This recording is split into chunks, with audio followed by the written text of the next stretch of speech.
नहीं मेरे भाई, 90 लाख रुपया 80 लाख रुपए एक एक महीना में सिर्फ आधा किलो चावल की कीमत जा रही है। 90 लाख रुपया एक महीने में।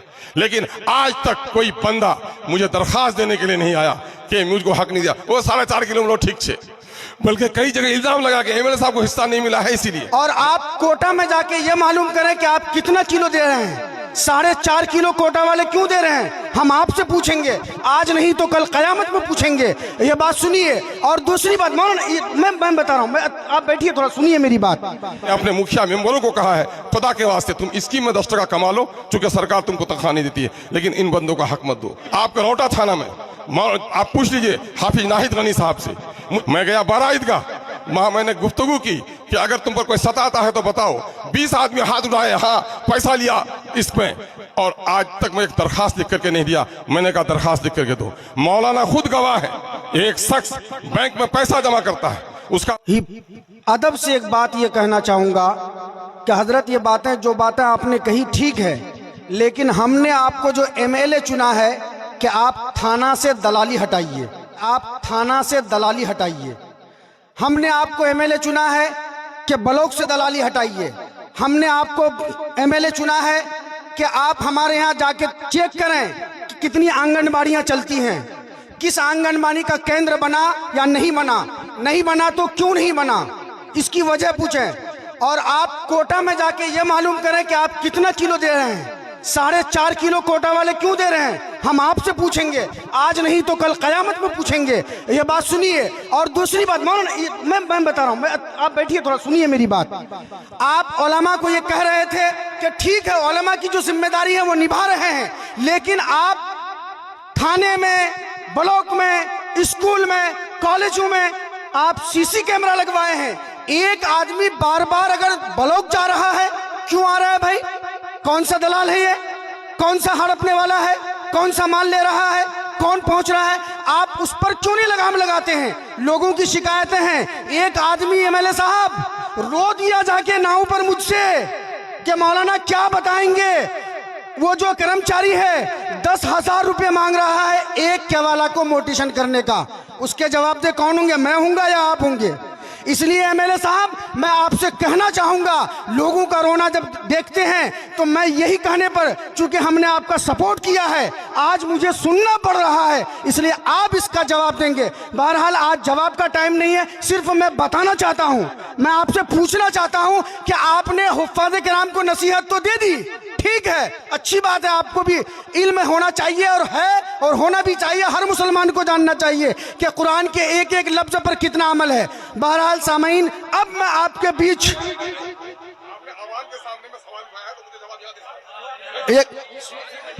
नहीं, हजरत सैयदना उमर फारूक रजी अल्लाह ताला अन्हु को, हजरत मेरे दोस्त हैं और प्यारे आका सल्लल्लाहु अलैहि वसल्लम ने फरमाया कि मोमिन को दूसरे मोमिन का आईना होना चाहिए, और महफिल में कोई टोके तो उससे रंज नहीं होना चाहिए। मेरी बसात क्या, मैं तो उस जाते बाबरकत के जूतियों की धूल के बराबर नहीं हूं। सैयदना उमर फारूक खुतबा देने के लिए उठे और कहा गया मैं जो हुक्म दूंगा मानोगे? कहा नहीं अमीरुल मोमिनीन, कुछ मजहूल सा ख्याल मेरे दिल में है कि आपके मामले में कुछ खयानत मुझे नजर आ रही है। कहा कि क्या हुआ भाई? तो चादर को आके आपने सुना होगा कि अमीरुल मोमिनीन, आपको तो हम लोग सादिक और अमीन समझते हैं, लेकिन यमनी चादरें जो कल बटी थी वो सबके हिस्से में एक एक थी। आपका इतना कद दराज और आपका कुर्ता बना है, लगता है आपने अपने हिस्से से ज्यादा ली है। सवाल कितना अहम था, और माहौल अमीरुल मोमिनीन, बादशाह से ज्यादा ताकतवर, और प्यारे आका सल्लल्लाहु अलैहि वसल्लम ने कहा कि अगर मेरे बाद नबूवत का दर्जा खुला रहता तो उमर नबी होते। जिसके इस्लाम में शामिल होने के लिए अल्लाह के रसूल ने दुआएं मांगी, उस जाते बाबरकत से सवाल किया जाता है। और महफिल में किसी की हिम्मत नहीं कि कोई टोके कि क्यों टोकने जा रहे हो अमीरुल मोमिनीन को। कहा बेटा इब्न उमर हो? कहा कि हाँ अब्बा जान। कहा बेटा तुम ही अच्छा जवाब दे सकते हो। कहा कि अच्छा। खड़े हुए और कहा मेरे भाई, आपने अब्बा पर जो इल्ज़ाम लगाया है बिल्कुल दुरुस्त है। मेरे हिस्से में भी एक चादर बनी थी और अब्बा के कुर्ते पे पैबंद लगे थे। मेरी गैरत ने मुझे तकाजा किया, मैंने अपने हिस्से की चादर अब्बा को दी जिससे कुर्ता बना है। महफिल में होते लोग हमारी तरह तो कहते कि मुंह पर तमाचा पड़ा, लेकिन किसी सहाबी की मजाल नहीं थी। अगर हम होते तो कहते कि मौलाना ऐसी बात कह रहे हैं, ऐसा ऐसा बताता हूं। लेकिन हजरत अमीरुल मोमिनीन ने उस सहाबी को जो पीछे थे और बुलाया और उसके पीठ पर हाथ रखा, कहा शाबाश मेरे भाई, ऐसे लोग जिस जमात में होंगे वो जमात कभी गुमराह नहीं होगी। मैं मुबारकबाद देता हूं मौलाना नामान साहब को कि मौलाना नामानी साहब, आप जैसे लोग आलिम अगर महफिल में होंगे तो यकीनन है कि आपके नुमाइंदे को भटकने और बहकने से बचा सकते हैं आप। मैं आपसे कह देता हूं कि मैंने हाफिजों को कोई नसीहत नहीं की है। मैंने जो कुछ भी कहा है आका सल्लल्लाहु अलैहि वसल्लम के हदीस के हवाले से कहा है कि कुरान का याद करना, उसको समझना, उसके हलाल को हलाल, उसके हराम को हराम मानना, उसके लिए फजीलत है। ये कुरान बेचने वालों के लिए फजीलत नहीं है मेरे भाई। जहां तक आप कहेंगे, कुरान में अल्लाह ने कहा कि वो कौम इन्नल्लाह ला युगय्यिरु मा बिकौमिन हत्ता युगय्यिरु मा बिअनफुसिहिम, खुदा उस कौम की हालत नहीं बदलेगा जो खुद अपनी हालत को बदलने के लिए तैयार नहीं हो। यहां बहुत लोग गवाह होंगे।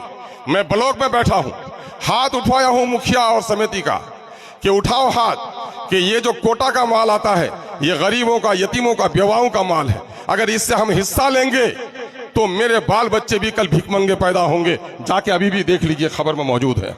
और मैंने रौटा में एक जगह आपका मजगमा हाट पर और दूसरा मामला या मछट्टा में, दो जगह जाकर कोटा में मैं खड़ा हुआ और कहा 4.5 किलो नहीं, 5 किलो से एक छटाक कम नहीं दे।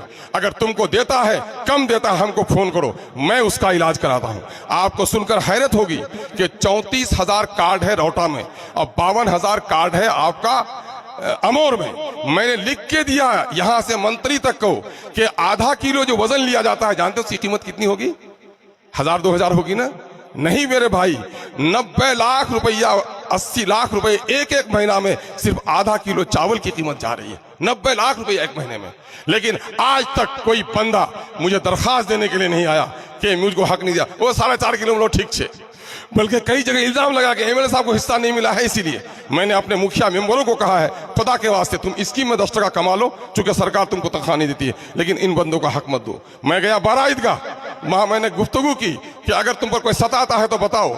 20 आदमी हाथ उठाए, हाँ पैसा लिया इसमें, और आज तक मैं एक दरखास्त लिख करके नहीं दिया। मैंने कहा दरखास्त लिख करके दो। मौलाना खुद गवाह है, एक शख्स बैंक में पैसा जमा करता है, उसका भाई बाहर से कमा के पैसा भेजता है और उसको बैंक वाला कहता है कि तुम फिक्स डिपॉजिट में जमा नहीं करोगे तो तुम्हारा हम वो गैर कानूनी लेन देन में तुमको फंसा देंगे।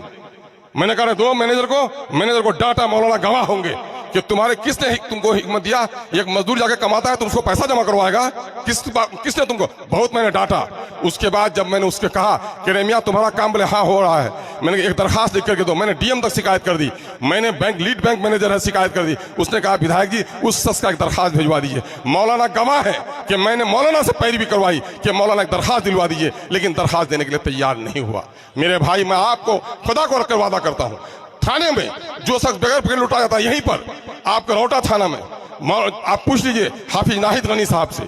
मुझे सुबह सुबह फोन किया कि एमएलए साहब हम गए थे अभी चाय की दुकान में, बड़ी आपके खिलाफ शिकायत हो रही है। क्या शिकायत हो रही है? बोले आज तो नहीं माना गया तो बोले रामराज हो जाएगा। देखिए 30,000 टका यहाँ ले लिया बालू की गाड़ी का। मैं कहा अच्छा रुको, उस शख्स से बात करो। मैंने कहा भाई ऐसा लिया? मैंने कहा मेरी तबीयत खराब है, किशनगंज आ सकोगे? बोले नहीं। तो मैंने कहा कि मैं मौधा आ जाता हूँ, किशनगंज आ जाओ, मौधा आ जाओ। बोले नहीं। तो मैंने कहा 30,000 टका लिया है, ये कदम आदमी उठाने नहीं चाह रहा है। तो मैंने कहा हाजी नाहिद गनी साहब को, हाजी नाहिद गनी साहब वहीं रहिएगा, मैं आता हूं। मैं 8:30 बजे वहां पहुंचा और मैंने कहा मेरे भाई आपसे 30,000 रुपया लिया है, सिर्फ एक जगह लिख के दे दीजिए मुझको, आज मैं इस दावे की हजामत बनवाता हूं। मेरे भाई, आपका वो भाई लिख के देने के लिए तैयार नहीं हुआ। मेरे भाई, हरम पाक के काजी को बुला लो और लड़की रिजा नहीं देगी तो निकाह होगा क्या? होगा क्या निकाह? अमेरिका का डॉक्टर आ जाए, मरीज दवा नहीं खाएगा तो फायदा होगा क्या? आप मुझे मौलाना, मैं आपकी जूतियां सीधी करने के लिए तैयार हूं। ऐसे जितने भी हो रहे हैं लोगों के लाइए, अगर मैं उसमें नहीं लड़ता हूं, अभी मास्टर साहब यहाँ गवाह है, अभी 10 गुना ज्यादा वो वसूली किया गया है, वसूली की गई है, और मैंने उसके लिए हाउस में क्वेश्चन किया है। यहाँ मुफ्ती साहब गवाह होंगे, कितने केबाला का बगैर रिश्वत के भी पंचायत वो करवाया है। लेकिन जो आदमी अपने बहन का हिस्सा नहीं देकर अपने बहन का हिस्सा समेत बेच लिया है, किसे केबाला कर लिया है, भाई से उसके बहन का हिस्सा भी वो 25,000 टके देके कर रहा है, मेरे पास नहीं आ रहा है। मैं आपको कोई वो नहीं करना चाहता हूँ। खुदा के वास्ते आपने महफिल में बात उठाई है, मैं आज ऐलान करता हूँ आपसे, इससे पहले भी मैंने बारहा ऐलान किया, ब्लॉक की मीटिंगों में मेरे आओ, कि अगर आपका इस तरह का मामला हुआ है, यह खादिम हार और जीत से नहीं, इस खादिम का है वादा है कि मैं हार जाऊं ये पसंद करूंगा, लेकिन किसी जालिम का साथ नहीं दूंगा। मैंने तो तकरीर में कहा, चोर उचक को शराबियों मुझे वोट मत देना, मेरे वोट नापाक हो जाएंगे। वो तो इज़्ज़ो मंतशा वो तो ज़िल्लो मंतशा। इसलिए खुदा के वास्ते अगर इस तरह का मामला आपने सवाल पैदा किया है तो ऐसा मामला लाइए, इंशाल्लाह जरूर जवाब दूंगा। आपने वो किया, बहुत बहुत शुक्रिया। अस्सलाम वालेकुम। हजरात, कारी जमशेद जौहर साहब से मैं गुजारिश करूंगा कि कारी जमशेद साहब माइक पर आए और नातुन